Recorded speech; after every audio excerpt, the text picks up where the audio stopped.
Hi guys, this JP here. Welcome to my channel. ఈరోజు మనం machine లెర్నింగ్లో క్లాసిఫికేషన్కి రిగ్రెషన్కి difference ఏంటి, ఎలాంటి అల్గారిథమ్స్ ఉంటాయి, ఏ టైంలో మనం క్లాసిఫికేషన్ యూస్ చేయాలి, ఎలాంటి సిచ్యువేషన్లో మనం రిగ్రెషన్ యూస్ చేయాలి, అండ్ అలాగే ఛానల్లో ద బిగ్ అనౌన్స్మెంట్ ఇవ్వబోతున్నాను. సో అది కూడా లాస్ట్లో చెప్తాను మీకు. సో ఈరోజు మనమైతే రిగ్రెషన్కి క్లాసిఫికేషన్ డిఫరెన్స్, అసలు ఎప్పుడు యూస్ చేయాలి, ఎలాంటి అల్గారిథమ్స్ ఉంటాయి, ఎలాంటి ఎవాల్యుయేషన్ టెక్నిక్స్ ఉంటాయి, వీటి గురించి మాట్లాడదాం.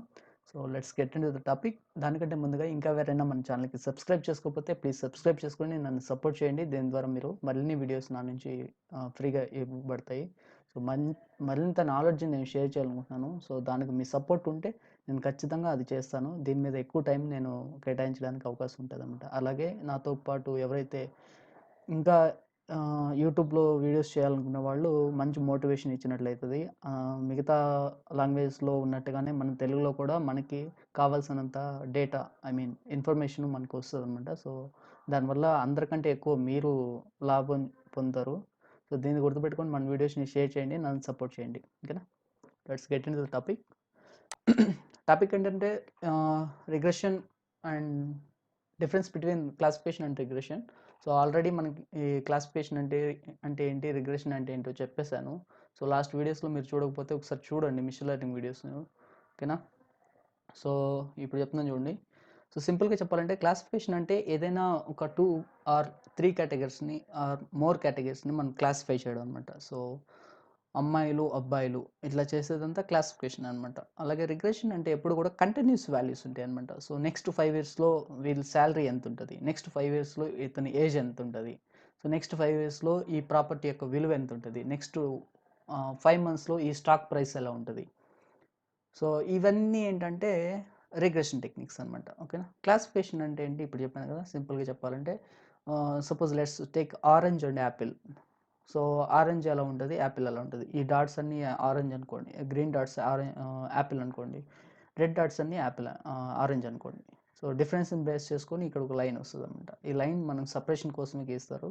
ఓకేనా, సో మనకు అర్థం అవడం కోసమే అనమాట. ఓకేనా, సో డిఫరెన్స్ ఓవర్వ్యూగా చూడాలంటే ఇదనమాట. కానీ రిగ్రెషన్ చూడండి, మనం ప్రిడిక్ట్ చేసే లైన్కి యాక్చువల్గా ఉన్న వాల్యూస్కి దగ్గరగా ఉంటాయి అనమాట అన్నీ. ఓకేనా, సో ఓవర్వ్యూగా ఇలా ఉంటుంది అనమాట గ్రాఫ్స్. ఓకేనా, సో విజువలైజ్ చేసి చూపిస్తే మీకు రిగ్రెషన్కి క్లాసిఫికేషన్కి డిఫరెన్స్ ఇలా ఉంటుంది అనమాట. ఓకేనా, సో నెక్స్ట్ వచ్చేసి డేటా సెట్ వచ్చినప్పుడు చాలామంది కన్ఫ్యూజ్ అవుతున్నారు. ఏ టైంలో మనం రిగ్రెషన్ టెక్నిక్ని యూస్ చేయాలి, ఏ టైంలో మనం క్లాసిఫికేషన్ టెక్నిక్స్ని యూస్ చేయాలి అనేసి. సో దానికి కూడా నేను ఈరోజు ఆన్సర్ చేయబోతున్నాను. చూస్తున్నారు కదా, ఇక్కడ సేమ్ డేటా ఉంది, ఏజ్, ఓకేనా, అలాగే ఇన్కమ్. రెండింటిని ఫీచర్స్ అంటారు అనమాట. ఓకేనా, ఇవి రెండు ఇండిపెండెంట్ వేరియబుల్స్ అనమాట. వీటి మీద డిపెండ్ అవ్వాల్సిన అవసరం లేదనమాట. ఓకేనా, సో ఈ లాస్ట్ లేబుల్ ఉంది కదా, ఇది వచ్చేసి క్లాస్ లేబుల్ అంటారు అనమాట. యాక్చువల్గా ఇది ఇక్కడ క్లాస్ లేబుల్ అయింది. ఓకేనా, ఇక్కడ కూడా క్లాస్ లేబుల్ అయింది. దాని ముందుండేవి ఇవన్నీ కూడా ఇండిపెండెంట్ ఫీచర్స్ లేదా ఫీచర్స్ అంటారు. ఓకేనా, ఇది వచ్చేసి డిపెండెంట్ వేరియబుల్ అనమాట. ఓకేనా, వేరియబుల్స్ అయినా అనొచ్చు, లేకపోతే ఫీచర్స్ అయినా అనొచ్చు. ఈ లాస్ట్ లేబుల్ మాత్రం క్లాస్ లేబుల్ అంటారు, లేదా క్లాస్ అంటారు. ఓకేనా, లేదా టార్గెట్ లేబుల్ అంటారు అనమాట. ఓకేనా, ఇది కానీ లోన్ స్టేటస్ ఉంది కదా, ఇక్కడ సేమ్ డేటా సెట్, మీరు ఏం కన్ఫ్యూజ్ అవ్వద్దు. సో మీకు అర్థం అవడం కోసం ఇలా ఈ ఇమేజ్ని తీసుకున్నాను నేను. సో ఈ మిగతా రెండు ఏవైతే ఉన్నాయో అవి ఇండిపెండెంట్ ఫీచర్స్, ఇది వచ్చేసి డిపెండెంట్ ఫీచరు. సో మనకి సూపర్వైజర్ లెర్నింగ్ అంతా ఎప్పుడు ఎలా ఉంటుందంటే లీనియర్ రిలేషన్షిప్ని బేస్ చేసుకుని ఉంటుంది అనమాట. ఓకేనా, మనం తీసుకునే ప్రతి ఒక్క డేటా ఎట్లా ఉంటుందంటే రిలేషన్షిప్ని మెయింటైన్ చేస్తుంది అనమాట. ఈ రిలేషన్షిప్ని బేస్ చేసుకొని ఈ రెండు ఇండిపెండెంట్ వేరియబుల్స్ని బేస్ చేసుకొని ఈ డిపెండెంట్ వేరియబుల్ డిసైడ్ అవుతుంది అనమాట లోన్ అమౌంట్. ఓకేనా, 21 ఏజ్ ఉండి ఇన్కమ్ ఎంతది 20,000 ఉంటే లోన్ అమౌంట్ వానికి ఇవ్వరండి. ఓకేనా, వీళ్ళకి ఇవ్వరనమాట. సో అట్లాగే 37 ఏజ్ ఉండి 55,000 ఇన్కమ్ ఉంటే అతనికి 1,50,000 లోన్ అమౌంట్ శాంక్షన్ చేస్తారనమాట. ఇది వచ్చేసి రిగ్రెషన్ టెక్నిక్స్ అనమాట. మీరు ఎప్పుడైతే క్లాస్ లేబుల్లో సో వాల్యూస్ని చూస్తారో, ఇట్లా కంటిన్యూస్ వాల్యూస్ కానీ డిస్క్రిట్ వాల్యూస్ని కానీ ఇట్లా చూస్తారో, అంటే డిఫరెంట్గా ప్రతి ఒక్కటి యూనిక్ వాల్యూస్ ఉంటాయి అనమాట. ఓకేనా, ఇక్కడ చూస్తే మీకు ఇక్కడ 0 ఉంది, ఇక్కడ 0 ఉంది, అంత మాత్రం ఇది కేటగిరికల్ వేరియబుల్ అవ్వదు అనమాట. ఓకేనా, ఇట్లా ఎప్పుడైతే మీకు కంటిన్యూస్ వాల్యూస్ కానీ డిస్క్రిట్ వాల్యూస్ కానీ ఎక్కువ ఉంటాయో, ఒకదానికి ఒకటి సంబంధం లేకుండా, అప్పుడు ఇవన్నీ ఏమవుతాయంటే రిగ్రెషన్ టెక్నిక్స్లోకి వెళ్ళిపోతాయి అనమాట. అలా కాకుండా సేమ్ ఇక్కడ ఉందో చూడండి, మనం దాన్నే జీరో ఇక్కడ శాంక్షన్ చేశారు అని చెప్పకుండా రిజెక్టెడ్ అని పెట్టామనుకో, జీరో అని పెట్టకుండా రిజెక్టెడ్ అని పెట్టామనుకో, రిజెక్టెడ్, అప్రూవ్డ్ మళ్ళీ ఇక్కడ రిజెక్టెడ్. సో ఇది ఎందుకు రిజెక్ట్ చేస్తారో తెలియదు మనకి, అఫ్ కోర్స్ వాళ్ళ ఇష్టం అది, ఓకేనా. ఇక్కడ కూడా రిజెక్టెడ్ ఉంది కదా, సో ఇది కూడా. సో ఇట్లా ఉందనుకోండి. ఇప్పుడు ఏడున్న క్లాస్ లేబుల్లో ఉన్నవి ఏంటి, అప్రూవ్డ్, రిజెక్టెడ్. సో ఇవి రెండు ఏంది కేటగిరికల్ వేరియబుల్స్ అనమాట. దీన్ని మనం ఏం చెప్పచ్చు అంటే క్లాసిఫికేషన్ టెక్నిక్స్ అంటాం అనమాట, ఓకేనా. సో ఇట్లా ఉంటే రిగ్రెషన్ అవుతుంది, ఇట్లా ఉంటే క్లాసిఫికేషన్ టెక్నిక్ అవుతుంది అనమాట. అర్థమైందని అనుకుంటున్నాను, మళ్ళీ ఒకసారి చెప్తాను చూడండి. సో ఇక్కడే ఇప్పుడున్న ప్రజెంట్ డేటా సెట్లో మనకి 2 వేరియబుల్స్ ఆర్ ఫీచర్స్ ఉన్నాయి. అవి కూడా ఇండిపెండెంట్ ఫీచర్స్ అనమాట, డిపెండెంట్ ఫీచర్స్ కాదు, ఇండిపెండెంట్ ఫీచర్స్. సో అప్పుడు ఇక్కడ వచ్చేస్తే ఇది డిపెండెంట్ ఫీచర్స్ అనమాట. ఈ డిపెండెంట్ ఫీచరు ఈ ఇండిపెండెంట్ ఫీచర్స్ని బేస్ చేసుకొని డిసైడ్ అవుతుంది అనమాట. ఇక్కడ కూడా సేమ్ అనమాట. ఈ ఇండిపెండెంట్ ఫీచర్స్ని బేస్ చేసుకొని ఈ dependent loan status feature depend అవుతుంది, ఓకేనా. సో ఇక్కడ వాల్యూస్ ఉన్నాయి, అమౌంట్ ఉంది, ఇక్కడ అప్రూవ్డా రిజెక్టెడా అని మాత్రమే ఉంది, ఓకేనా. సో అప్రూవ్డా రిజెక్టెడ్ అనేది టూ క్లాసెస్ అనమాట. సో దీన్ని మనం ఎలా చెప్పొచ్చు అంటే ఇది క్లాసిఫికేషన్ టెక్నిక్ అనమాట. అట్లా కాకుండా ఇట్లాగా మీకు డిస్క్రీట్ వాల్యూస్ కానీ కంటిన్యూస్ వాల్యూస్ కానీ ఉన్నట్లయితే ఇది మీకు ఏమవుతుంది అంటే రిగ్రెషన్ టెక్నిక్ అవుతుంది అనమాట, ఓకేనా. ఇది క్లియర్గా అర్థమైందని అనుకుంటున్నాను. ఇట్లా మీకు ఏది ఉన్నా కూడా మనం అలా చెప్పుకోవచ్చు అనమాట. ముందుగా నేను చెప్పినట్లుగా స్టాక్ ప్రైస్ కానీ, లేకపోతే కంపెనీ గ్రోత్ కానీ, లేకపోతే ఏజ్ కానీ, వెయిట్ కానీ, ఇట్లా చాలా ఉంటాయి మేడం, చాలా ఫ్యాక్టర్స్ ఉంటాయి రిగ్రెషన్ టెక్నిక్స్లో. సో ఏదైనా ఒక ప్రాపర్టీ వాల్యూ కానీ, ఇవన్నీ ఎట్లా చెప్తామంటే ఈ డిపెండెంట్ ఫీచర్స్ని బేస్ చేసుకొని, ఇండిపెండెంట్ ఫీచర్స్ని బేస్ చేసుకొని డిపెండెంట్ వేరియబుల్ని మనం ప్రెడిక్ట్ చేస్తాం అనమాట, ఓకేనా. ఇవన్నీ రిగ్రెషన్ అనమాట. రిగ్రెషన్ ఎప్పుడు కూడా వాల్యూస్ని బేస్ చేసుకుంటుంది, ఓకేనా. క్లాసిఫికేషన్ అలా కాదు, ఇది కేటగిరికల్ వాల్యూస్ని బేస్ చేసుకుంటుంది అనమాట. ఇది వచ్చేసి కంటిన్యూస్ ఆర్ డిస్క్రీట్ వేరియబుల్స్ని బేస్ చేసుకుంటుంది. ఇది వచ్చేసి కంప్లీట్గా కేటగిరికల్ వేరియబుల్స్ని బేస్ చేసుకుంటుంది. దీన్ని ఏం చేస్తామంటే మనం ఇక్కడ లోన్ స్టేట్ రిజెక్టెడా అప్రూవ్డ్ అని కదా, దీన్ని రిజెక్టెడ్ అంటే 0 అని పెట్టుకుంటాం, అప్రూవ్డ్ అంటే 1 అని పెట్టుకుంటాం, లేదా ఆపోజిట్ లైన్ పెట్టుకోవచ్చు అనమాట. అలా అని పెట్టుకోవాల్సిన అవసరం లేదు, మన ఇష్టం అనమాట, ఓకేనా. సో అలా మనం మాడిఫై చేసుకోవచ్చు, ఓకే. సో ఇది difference, main difference. Data set మీకు ఇలా వచ్చింది అనుకోండి, అప్పుడు మీరు రిగ్రెషన్ టెక్నిక్ని అప్లై చేయాలి. లేదు డేటా సెట్ మీకు ఈ ఫార్మాట్లో వచ్చింది అనుకోండి, అప్పుడు మనం ఏం అప్లై చేయాలి, క్లాసిఫికేషన్ టెక్నిక్ని అప్లై చేయాలన్నమాట, ఓకేనా. క్లియర్ కదా. సో నెక్స్ట్ వెళ్దాం. సో రిగ్రెషన్కి మనం క్లాసిఫికేషన్కి ఎట్లా చూస్తామంటే, ఇప్పుడు ఫస్ట్ నేను ఇన్పుట్ డేటాని ఇలా సెండ్ చేస్తాను అనమాట. సో ఇక్కడ నా మోడల్ ఉంటుంది, ఇది క్లాసిఫికేషన్ టెక్నిక్ మోడల్ అనుకోండి. ఈ మోడల్కి నేను ఇన్పుట్ డేటాని సెండ్ చేస్తాను. 1 or more డిస్క్రీట్ లేబుల్స్ ఉంటాయి, ఓకేనా.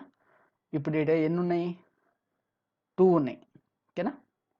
ఒకటి రిజెక్టెడ్ ఆర్ అప్రూవ్డ్ ఉంది. సో రిజెక్టెడ్ ఆర్ అప్రూవ్డ్ కాబట్టి 2 ఉన్నాయి అన్నమాట. ఈ క్లాస్ లేబుల్ ఇక్కడికి వస్తుంది, ఓకేనా. అట్లా కాకుండా ఇక్కడ చూడండి కంటిన్యూస్ క్వాంటిటీ అని ఉందన్నమాట. ఇన్పుట్ డేటాని రిగ్రెషన్ టెక్నిక్ పంపిస్తే రిగ్రెషన్ మోడల్ అనమాట ఇది. ఆ మోడల్కి మనం ఇన్పుట్ డేటాని ఇస్తే ఇక్కడ కంటిన్యూస్ క్వాంటిటీ అని ఉంటుంది అనమాట.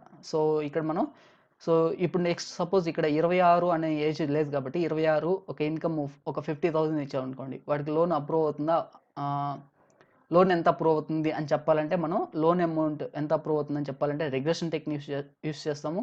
అసలు అప్రూవ్ అవుతుందా లేదా అంటే అప్పుడు మనం క్లాసిఫికేషన్ టెక్నిక్ని యూస్ చేస్తాం అనమాట. సో లోన్ అప్రూవ్ అయిందనుకో, సో లెట్ సపోజ్ మనం 1 lakh అనుకుందాం అనుకో, 1 lakh అప్రూవ్ అయిందంటే 1 lakh అనేది అమౌంట్ కాబట్టి అది ఇప్పుడు రిగ్రెషన్లోకి వస్తుంది అనమాట. అలా కాకుండా అప్రూవ్డ్ అని వచ్చింది అనుకో, అర్థమైందా, అప్రూవ్డ్ అని మనం పెట్టామనుకో అప్పుడు అది క్లాసిఫికేషన్ టెక్నిక్ అవుతుంది అనమాట. సేమ్ థింగ్ అనమాట. ఇక్కడ కంటిన్యూస్ క్వాంటిటీ అనేది కదా, క్వాంటిటీ వచ్చిందంటే రిగ్రెషన్లోకి వెళ్ళిపోద్ది. అలా కాకుండా క్లాస్ లేబుల్కి వచ్చిందంటే అప్పుడు ఏమవుతుంది, క్లాసిఫికేషన్కి వెళ్ళిపోద్ది అనమాట, ఓకేనా. సో క్లాసిఫికేషన్లో మీరు గుర్తుపెట్టుకోవాల్సింది ఇంకోటి ఏంటంటే బైనరీ క్లాసిఫికేషన్, మల్టీ క్లాసిఫికేషన్ ఉంటుంది అనమాట, ఓకేనా. So let's take sentiment analysis, ఓకేనా. ఒక ట్వీట్ని మనం ఇలా చెప్పొచ్చు అనమాట. ట్వీట్ పాజిటివ్గా రియాక్ట్ అవ్వచ్చు, ఏదైనా ఒక విషయం మీద మీరు పాజిటివ్గా ఉన్నారా, నెగిటివ్గా ఉన్నారా, న్యూట్రల్గా ఉన్నారా అంటే మనం ఏదో ఒకటి సెలెక్ట్ చేసుకోవచ్చు అనమాట. ఇప్పుడు లెట్స్ సపోజ్ ఇది ఎవరిని ఉద్దేశించింది కాదు, జస్ట్ ఎగ్జాంపుల్ చెప్తున్నాను. ఇప్పుడు జగన్ పరిపాలన ఆంధ్రప్రదేశ్లో ఏ విధంగా ఉంది అంటే బాగుందనే వాళ్ళు కొంతమంది ఉంటారు, బాగలేదనే వాళ్ళు కొంతమంది ఉంటారు, అసలు ఏం చెప్పకుండా ఉండేవాళ్ళు కొంతమంది ఉంటారు అనమాట, న్యూట్రల్ పీపుల్ అనమాట, ఓకేనా. సో ఇది సింపుల్ ఎగ్జాంపుల్ అనమాట. సో ఇట్లాంటివి వచ్చినప్పుడు 3 కేటగిరీస్ ఉన్నప్పుడు అది మల్టీ క్లాసిఫికేషన్ అవుతుంది అనమాట. అలా కాకుండా బాగుంది బాగలేదు అనే 2 క్లాస్ లేబుల్స్ ఉన్నాయి అనుకోండి, అప్పుడు అది బైనరీ క్లాసిఫికేషన్ అవుతుంది అనమాట. అర్థమైంది కదా. సో మీకు అర్థమైందని అనుకుంటున్నాను. జగన్ పరిపాలన ఆంధ్రప్రదేశ్‌లో ఏ విధంగా ఉంది అంటే, అది బైనరీ క్లాసిఫికేషన్ అవ్వచ్చు, లేదా మల్టీ క్లాసిఫికేషన్ అవ్వచ్చు. అది దేన్ని బేస్ చేసుకుంటది? పీపుల్ రియాక్షన్ బేస్ చేసుకొని ఉంటదన్నమాట. లెట్స్ సపోజ్ మనం ఓన్లీ 2 ఆప్షన్స్ ఇచ్చామనుకోండి. 2 ఆప్షన్స్ బాగుంది, బాగలేదు అని 2 ఆప్షన్స్ ఇచ్చామనుకోండి. సో బాగలేదు, బాగుంది అంటే అప్పుడు బైనరీ క్లాసిఫికేషన్ అనమాట. బైనరీ అంటే 0 ఆర్ 1 అనమాట. ఇవి 2 బైనరీ 2 క్లాసెస్ ఉంటాయి. సో మల్టీ క్లాస్ అన్నాం అనుకోండి 3 ఆర్ మోర్ అనమాట. ఎన్నైనా ఉండొచ్చు. ఓకేనా? ఇక్కడ సింపుల్‌గా చెప్పాలంటే సెంటిమెంట్ అనాలిసిస్‌లో బాగుంది, బాగలేదు ఏమీ చెప్పలేము. ఓకేనా? Third option simple. సో ఎవరిని ఉద్దేశించింది కాదు. జస్ట్ మీకు అర్థం అవ్వడం కోసమే ఎగ్జాంపుల్ చెప్పానండి. ఓకేనా? సో ఇది క్లాసిఫికేషన్‌లో గుర్తుపెట్టుకోవాల్సింటది. ఓకేనా? క్లాసిఫికేషన్‌లో మల్టీ క్లాసు, బైనరీ క్లాసు అనేవి 2 ఉంటాయి. సో వాటిని బేస్ చేసుకొని మనం ఎలాంటి టెక్నిక్స్‌ని అప్లై చేయాలో ఫ్యూచర్‌లో మనం చెప్దాం. ఓకేనా? సో నెక్స్ట్ వచ్చేసి అసలు ఎలాంటి అల్గారిథమ్స్ ఉంటాయి క్లాసిఫికేషన్‌లో గానీ, రిగ్రెషన్‌లో కానీ. ఓకేనా? సో మనకు తెలుసు కదా మెషిన్ లెర్నింగ్‌లో సూపర్వైజ్డ్, అన్‌సూపర్వైజ్డ్, రెయిన్ఫోర్స్‌మెంట్ లెర్నింగ్ ఉంటది. ప్రెజెంట్ మనం సూపర్వైజ్డ్ లెర్నింగ్‌లో చూస్తున్నాం. సూపర్వైజ్డ్ లెర్నింగ్‌లో లీనియర్ రిగ్రెషన్ ఉంటది. అలాగే పాలినామియల్ రిగ్రెషన్ ఉంటది. సో అలాగే డెసిషన్ ట్రీస్‌ని కూడా మనం యూజ్ చేసుకొని రిగ్రెషన్‌ని చేయొచ్చు. రాండమ్ ఫారెస్ట్‌ని బేస్ చేసుకొని కూడా రిగ్రెషన్ చేయొచ్చు. వీటినే కాకుండా మనం క్లాసిఫికేషన్ టెక్నిక్స్‌ని యూజ్ చేసి కూడా ఇది కూడా ఈ డెసిషన్ ట్రీ, రాండమ్ ఫారెస్ట్ ఇవన్నీ కూడా క్లాసిఫికేషన్ టెక్నిక్సే. బట్ మిగతా కేఎన్ఎన్ గానీ, లేకపోతే లాజిస్టిక్ రిగ్రెషన్ గానీ, నావి బయాస్ గానీ, ఎస్‌విఎం గానీ యూజ్ చేసుకొని కూడా మనం లీనియర్ రిగ్రెషన్‌ని ప్రిడిక్ట్ చేయొచ్చు. ఓకేనా? వీటిని ఏవైతే క్లాసిఫికేషన్ అల్గారిథమ్స్ ఉన్నాయో వాటన్నిటిని యూజ్ చేసుకొని మనం రిగ్రెషన్‌ని ప్రిడిక్ట్ చేయొచ్చు అనమాట. ఓకేనా? రిగ్రెషన్‌కి కూడా యూజ్ అవుతాయి. ఓకేనా? సో ఇక్కడ ఏమంటే వీళ్ళు ఇమేజ్ ఇట్లా ఉంది కాబట్టి నేను చెప్తున్నాను. ఓకేనా? Linear, polynomial, decision trees, random forest main ఇవని చెప్తున్నారు. ఓకేనా? అలాగే క్లాసిఫికేషన్ చూసుకున్నట్టయితే మీరు కే నియరెస్ట్ నైబర్స్ అంటారు. అలాగే ట్రీస్ అంటే డెసిషన్ ట్రీస్ ఇది. లాజిస్టిక్ రిగ్రెషను, తర్వాత నావి బయాస్, ఎస్‌విఎం, అలాగే ఇక్కడ రాండమ్ ఫారెస్ట్ వస్తది. ఈ రాండమ్ ఫారెస్ట్ ఇక్కడ కూడా వస్తది. అలాగే నెక్స్ట్ వచ్చేసి ఎన్సెంబుల్ మోడల్స్ అని ఉంటాయి. ఎన్సెంబుల్ మోడల్స్ అడ్వాన్స్డ్ మోడల్స్ అవి. వాటి గురించి కూడా మనం నెక్స్ట్ వీడియోస్‌లో మాట్లాడదాం. అవి వచ్చేసి ఎక్స్‌జీ బూస్ట్, ఓకేనా? అడా Boost, gradient descent, gradient boosting algorithm ఉంటుంది, రాండమ్ ఫారెస్ట్ ఉంటుంది. ఇవన్నీ కూడా అడ్వాన్స్డ్ అల్గారిథమ్స్ అంటాం. వాటి గురించి కూడా మనం క్లాసిఫికేషన్ టెక్నిక్స్ యూజ్ చేసినప్పుడు మాట్లాడదాం. ఓకేనా? సో ఇవి కదా అల్గారిథమ్స్. సో అన్సూపర్వైజ్డ్ లెర్నింగ్లో క్లస్టరింగ్కి సంబంధించి మీన్స్, అసోసియేషన్ రూల్స్ ఇవి ఉంటాయి. సో వాటి గురించి కూడా నెక్స్ట్ వీడియోస్లో మాట్లాడదాం. ప్రస్తుతానికి మనం సూపర్వైజ్డ్ లెర్నింగ్లో ఉన్నాం కాబట్టి రిగ్రెషన్కి, క్లాసిఫికేషన్కి డిఫరెన్స్ చెప్తున్నాను. అల్గారిథమ్స్ యొక్క ఎలాంటి అల్గారిథమ్స్ ఉంటాయి. So after that metrics. So మీరు అల్గారిథమ్స్‌ని యూజ్ చేశాక మెట్రిక్స్‌ని డిసైడ్ చేసుకోవాల్సి ఉంటదనమాట. ఎలాంటి మెట్రిక్స్ అంటే ఎవాల్యుయేషన్ మెట్రిక్స్ ఉంటాయి కదా! సో ఆల్రెడీ నేను ఎవాల్యుయేషన్ మెట్రిక్స్ గురించి నేను వీడియోస్‌లో మాట్లాడున్నాను. ఆల్రెడీ దానికోసం separate video plus blog post ఉంది. సో ఎవరైనా చూడకపోతే నేను ఖచ్చితంగా ఈ వీడియో కింద కార్డ్స్‌లో గానీ, ఎండింగ్ కార్డ్స్ గానీ, ఎండింగ్ టైటిల్స్ ఉంటాయి. వాటిలో గానీ రిలీజ్ చేస్తాను. మీరు ఖచ్చితంగా చూడండి. ఓకేనా? సో రిగ్రెషన్‌కైతే mean squared error, R square, adjusted R square something ఇట్లా ఉంటాయి. ఓకేనా? వీటన్నిటి గురించి కూడా నేను మాట్లాడాను కదా! సో అలాగే క్లాసిఫికేషన్‌కి అయితే so precision, recall, ROC, RAC, confusion matrix, accuracy, log loss ఇవి ఉంటాయి. సో ఇవన్నీ టెక్నిక్స్ అన్నీ కూడా నేను కవర్ చేస్తున్నాను. ఒకసారి మీరు ఖచ్చితంగా ఈ ఎవల్యూషన్ టెక్నిక్స్‌ని చూడాల్సి ఉంటదనమాట. ఓకేనా? ఈ అన్‌సూపర్వైజ్డ్, అదర్స్ ఇప్పుడు అవసరం లేదు. ఓకేనా? సో ఇది ఈరోజుటి వీడియో అయితే. దానికంటే ఈ వీడియో క్లోజ్ చేసే ముందు మీకు ఒక అనౌన్స్‌మెంట్ ఇవ్వాలనుకుంటున్నాను. So next I think next Monday నుంచి కానీ, లేకపోతే ఆ తర్వాత రోజులు నెక్స్ట్ వీక్‌లో ఎప్పటి నుంచైనా స్టార్ట్ అవ్వచ్చు. లేకపోతే నెక్స్ట్ సండే నుంచైనా స్టార్ట్ అవ్వచ్చు. ఈ సండే, నెక్స్ట్ సండే అంటే ఈ సండేనే. ఈ సండే నుంచి కానీ, లేకపోతే మండే నుంచి కానీ నేను complete linear regression plus logistic regression ఈ 2 అల్గారిథమ్స్‌ని తీసుకొని ఎండ్ టు ఎండ్ స్టార్టింగ్ నుంచి డేటా తీసుకున్న దగ్గర నుంచి దాన్ని అనాలిసిస్సు, విజువలైజేషన్సు,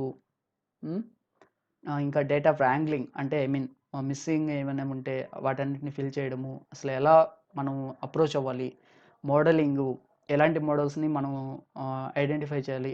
సో లీనియర్ రిగ్రెషన్ మోడల్‌ని అప్లై చేస్తాను. లీనియర్ రిగ్రెషన్ ఉన్న మోడల్‌నే సో అప్లై చేసాక దాన్ని ఎవాల్యుయేషన్ ఎలా తీసుకురావాలి, ప్లస్ దాన్ని ఫ్లాస్క్‌తో ఎలా అప్లై చేయాలి, ఫ్లాస్క్ ఏపీఐతో ఎలా డిప్లాయ్ చేయాలి, దీన్ని మళ్ళీ వెబ్లోకి ఎలా తీసుకెళ్ళాలి, ఓకేనా. ఇవన్నీ నేను చేయబోతున్నాను. Linear రిగ్రెషను, logistic రిగ్రెషను. I promise you ఈ 2 అల్గారిథమ్స్ నేను ఎండ్ టు ఎండ్ తీసుకెళ్ళబోతున్నాను. ఖచ్చితంగా నెక్స్ట్ వీడియోస్ని ఖచ్చితంగా చూడండి. సో వీడియోస్ కొంచెం లేట్ అయినా 1 ఆర్ 2 వీక్స్లో ఇవి 2 కంప్లీట్ అయిపోతాయి. సో ఖచ్చితంగా నేను ఈ ప్రామిస్ అయితే మీకు చేస్తున్నాను. వీటిని నేను ఈ 2 అల్గారిథమ్స్ని స్క్రాచ్ నుంచి మనం బిల్డ్ చేద్దాం, ఓకేనా. సో ఆల్రెడీ సైకిట్-లెర్న్ మనకి 2 అల్గారిథమ్స్ని ప్రొవైడ్ చేస్తుంది. దీని బ్యాక్ ఎండ్లో ఎలా జరుగుతుంది, అసలు దీన్ని స్క్రాచ్ నుంచి బిల్డ్ ఎలా చేయాలనే దాని గురించి కూడా నేను మాట్లాడబోతాను. డిప్లాయ్మెంట్ కూడా చెప్పబోతున్నాను. వెబ్లో ఎలా డిప్లాయ్ చేయాలో కూడా చూపిస్తాను. ఖచ్చితంగా వీడియోస్ మిస్ అవ్వద్దు, ఓకేనా. ఇంకా ఎవరైనా మన ఛానల్కి సబ్స్క్రైబ్ చేసుకోకపోతే వాళ్ళకి కూడా ఈ అనౌన్స్మెంట్ చెప్పి సబ్స్క్రైబ్ చేసుకోమని చెప్పండి. ఎవరైతే మీ మిషన్ లెర్నింగ్ స్టూడెంట్స్ ఉంటారో నేర్చుకోవాలని. ఖచ్చితంగా నేను ఈ ప్రామిస్ చేస్తున్నాను. ఎండ్ టు ఎండ్ చెప్తాను అనమాట, ఓకేనా. సో ఇది ఫ్రెండ్స్ ఈ వీడియో అయితే. ఖచ్చితంగా వీడియో మీద మీకు నచ్చినట్లే ఉంది. సో నచ్చితే లైక్ చేయండి, అలాగే షేర్ చేయండి. Thanks for watching this video.